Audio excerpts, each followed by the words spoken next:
welcome to day 10 of the 25-day Jumpstart Challenge. My name is Jillian from HBPlates.com, and every day I'm leading you through one exercise per day in 5 minutes or less. We are going to move together, and today we are doing Get Hingey. Fun exercise for our shoulders, our upper body, and our core, and of course I will have modifications available for you. Are you guys ready to move?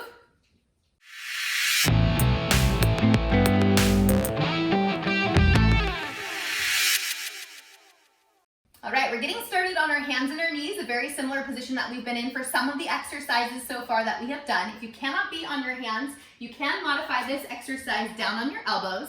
You can also go back to one of our fundamental exercises, such as our bird dog or some bridging, or one of the exercises we had done previously with a little bit less pressure on your wrist. You can even just hold a plank. So lots of options. Do what you need to do for your body. I'm going to talk you through the motion, so I want you to get started with me. We're going to start with our hands directly underneath our shoulders, and then we're going to walk our feet out to a plank, but I want you to do a wide plank stance. We're all going to do one together before I start the timer. Now I want you to hinge up at your hips, press those hips high. Now I know you may be tempted to move your feet here, but please don't. Leave your feet exactly where they are, because this is going to set us up for success when we hinge back forward. Now bend your knees a little bit if you need, and extend your spine so it's long. So I would rather have bent knees and a long spine than straight legs and a round spine, okay? So bend those knees, stick that booty out, and then you're gonna hinge back forward to your high plank position. That's the exercise for today. Are you guys ready? We're gonna start in 3, in 2, and here we go. We're gonna hinge those hips up nice and high, and then we're gonna hinge back forward, keeping that chest really pressing away from the floor.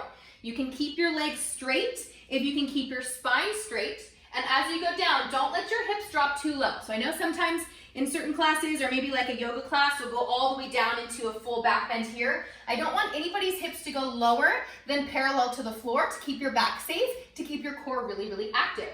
We're gonna move for about 15 more seconds, then we'll take a little break, come off of our wrist. Hinging forward, lifting back up.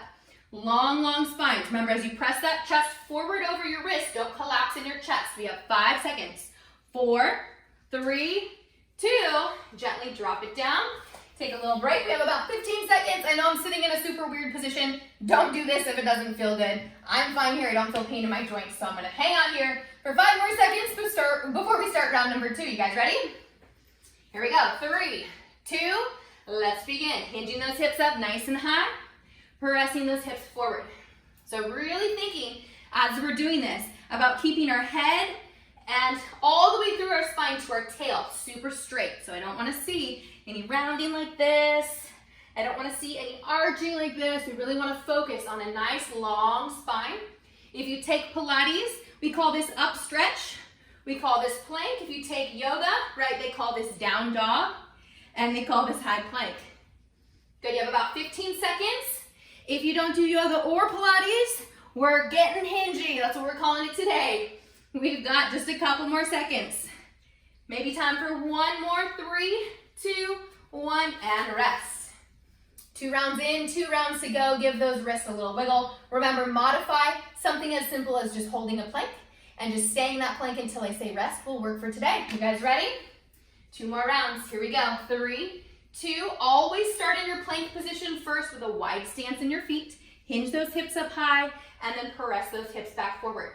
Remember, I'd rather your hips be a little too high than a little too low, meaning stop here as opposed to stopping here. So find that safe position as you hinge and as you press forward. You got this. Lifting up, hinging back forward. Woo, feeling good. Got about 20 seconds left. Then we're gonna break, prepare for a last round. Hope you guys are feeling good. I'm feeling fantastic. Love getting to do these challenges with you guys, so thank you so much for participating. If you're having as much fun as I am, make sure you drop me a comment on this video, or make sure you send me a message in our group and let me know how you're doing. All right, rest. We got 1 more round. Find that position, come off those wrists. If your wrists are tired for today, drop to your elbows, hit me with a plank. Otherwise, we got 1 more round. We're gonna get hingey together, and then we're done for the day. Here we go. 3, 2, let's begin. Hips press up nice and high. You're gonna hinge back forward. Something that will help with your wrists if you're up on your hands is really make sure you're spreading your weight out through all of your fingers. So if your fingers are all crunched up or curled up, you're gonna feel that weight really start to sink into one part of your hand or your wrist, and it's gonna be uncomfortable. So do your best to really spread those fingers out, almost as if you're gripping the floor with your hands. Again, if this is not the right exercise for you today, you're taking a modification and that's okay. My goal is to provide a blueprint to our movements and then we go from there. Good, we're almost done. 5 seconds. 3, 2, woo. All right, drop it down. Thank you for joining me for day 10 of our 25-day Jumpstart Challenge. Don't forget to like and subscribe to our YouTube channel so you're always reminded when these new videos come out. If you have questions or you need resources for the challenge, check out the description below. Everything you need is down there, including the calendar and the link to our 25-day Jumpstart Facebook group so you can join our accountability community. We have over 100 people in this community already. So excited to have everyone with us. And you guys, I will see you tomorrow for day 11.